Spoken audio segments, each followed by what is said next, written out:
अब मैं तुम्हारी युक्ति समझ गया गणेश। तुम हाथ जोड़कर माँ से ही प्रार्थना कर रहे थे, है ना?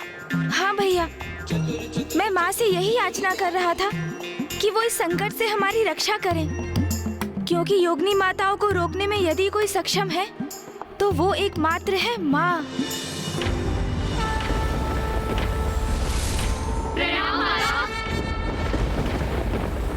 काशी में प्रवेश कर इस शांत पावन स्थल की शांति भंग करने का दुस्साहस कैसे किया तुम सभी ने?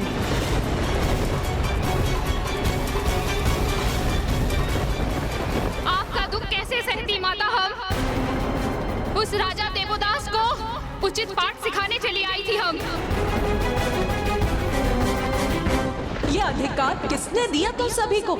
ये भ्रांति कैसे उत्पन्न हो गई तुम सभी के मन में कि मैं स्वयं राजा देवोदास को पाठ सिखाने में समर्थ नहीं हूँ? इतने वर्षों से शांत रहकर ये अपार वेदना सही मैंने, कुछ नहीं कहा, कुछ नहीं किया, तो जब स्वयं मैं शांत हूँ, तुम सभी को यहाँ आकर यहाँ के क्रियाकलाप में हस्तक्षेप करने का अधिकार किसने दिया?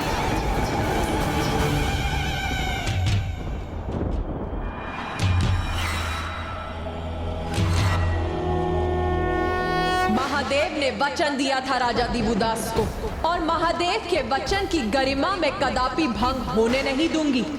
समझ गई ना तुम सभी? हम समझ गए माता, हमें क्षमा कर दीजिए।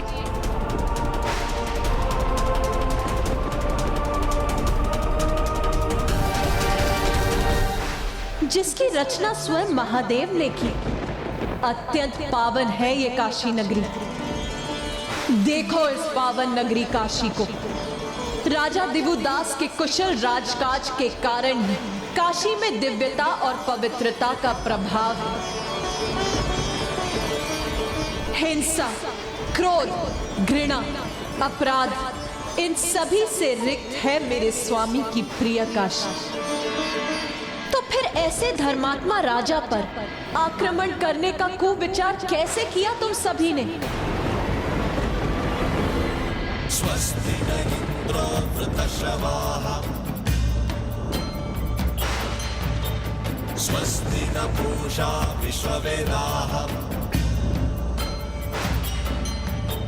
स्वस्ति न इंद्रो वृतश्रवाः स्वस्ति न पूषा। काशी में इस वातावरण का प्रभाव तो हम पर भी हो रहा है। हमारा क्रोध शांत हो रहा है और इसका श्रेय यहाँ के राजा देवोदास को ही जाता है। कितना भव्य और दिव्यता से परिपूर्ण व्यक्तित्व है उनका।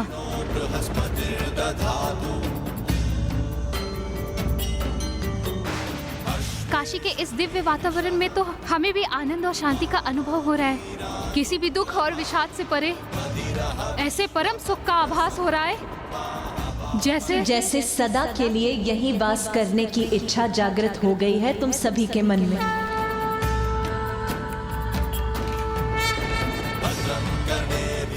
हाँ माता, महाराज देवोदास तो वास्तव में महान है। उन्होंने काशी को इतना सुखमय बनाया है। माता, यदि आपकी अनुमति हो तो हम हमारा निवास यहीं स्थापित कर लें।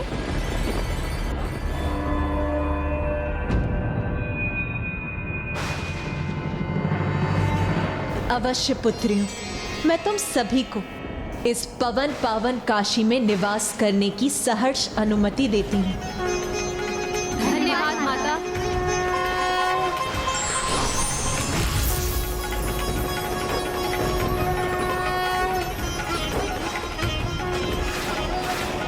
जहाँ योगिनियों ने अपना स्थान ग्रहण किया है, उस स्थान को 64 घाट के नाम से जाना जाएगा। ये कैसी विडंबना है, जिनके संयोग के लिए हम इतना अथक प्रयास कर रहे हैं, वही हमारे इस प्रयोजन में बाधा बन रहे हैं। यहाँ हम राजा देवोदास को काशी से दूर करने के लिए इतने प्रयत्नशील हो रहे हैं और उसके विपरीत माता और पिताश्री तो उनके ही सहायक बन रहे हैं। हाँ भैया, किंतु यही तो धर्म की शक्ति है। इसी प्रकार तो ईश्वर अपनी पीड़ा और अपने कष्टों को अनदेखा कर अपने भक्तों के लिए कुछ भी करने के लिए प्रस्तुत हो जाते हैं। मुझे ज्ञात है माँ, आप पिताश्री के दर्शन के लिए कितनी अधीर हैं, किंतु फिर भी आपने योगिनी माताओं द्वारा राजा दिवोदास को कोई क्षति नहीं पहुंचने दी और एक बहुत बड़े महासंकट को टाल दिया। उसके लिए आपको कोटि कोटि धन्यवाद माँ। पुत्र गणेश, ये तो मेरा सर्वोच्च कर्तव्य है। मैं अपने स्वामी से भेंट करने के लिए आतुर हूँ, अधीरता से उनकी प्रतीक्षा कर रही हूँ, किंतु स्वामी ने राजा दिवोदास को काशी के राज्य का कार्यभार सौंपा है और जो भी राजा दिवोदास पर आक्रमण करेगा उसे मेरे प्रचंड क्रोध का सामना करना पड़ेगा। मैं कभी भी स्वामी के प्रिय काशी की सुरक्षा और पवित्रता पर कोई आंच नहीं आने दूंगी।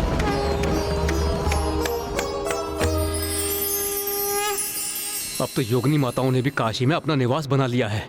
अग्निदेव, इसे आप अपना सौभाग्य मानिए कि माता ने योगिनी माताओं को राजा दिवोदास पर प्रहार कर उन्हें किसी भी प्रकार की क्षति पहुंचाने से रोक दिया। अग्निदेव है आप, आपको तो ज्ञात होना चाहिए कि अग्नि का प्रकोप किस प्रकार सब कुछ भस्म कर सकता है। और आप तो राजा दिवोदास पर योगिनी माताओं का आक्रमण करवाकर पिताश्री की प्रचंड क्रोधाग्नि जागृत करने जा रहे थे।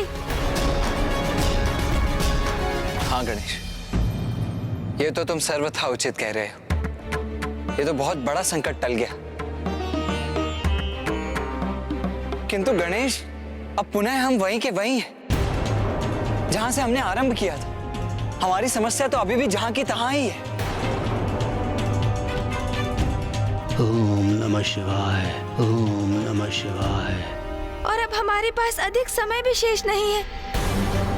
ऋषि जगेश्वर की स्थिति तो निरंतर गंभीर होती जा रही है।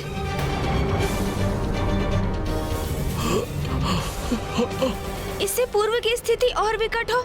इस बार मैं स्वयं काशी जाऊंगा।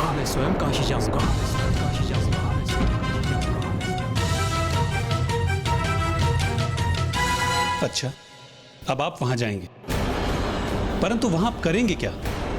मैं तो जो पूर्व में हुआ उसी से चिंतित हूं। पहले देवराज इंद्र वहां गए, उन्होंने महादेव में क्रोध उत्पन्न कर दिया। फिर योगिनियां, उन्होंने देवी आदिशक्ति में रोष उत्पन्न कर दिया और सूर्य देव तो वहीं वास करने लगे। अब आप वहां जाने के लिए तत्पर हैं।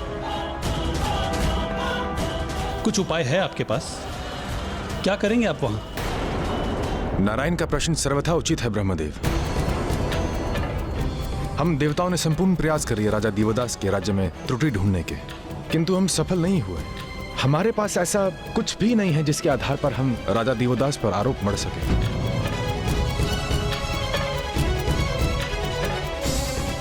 तो आप वहां जाकर क्या करेंगे ब्रह्मदेव?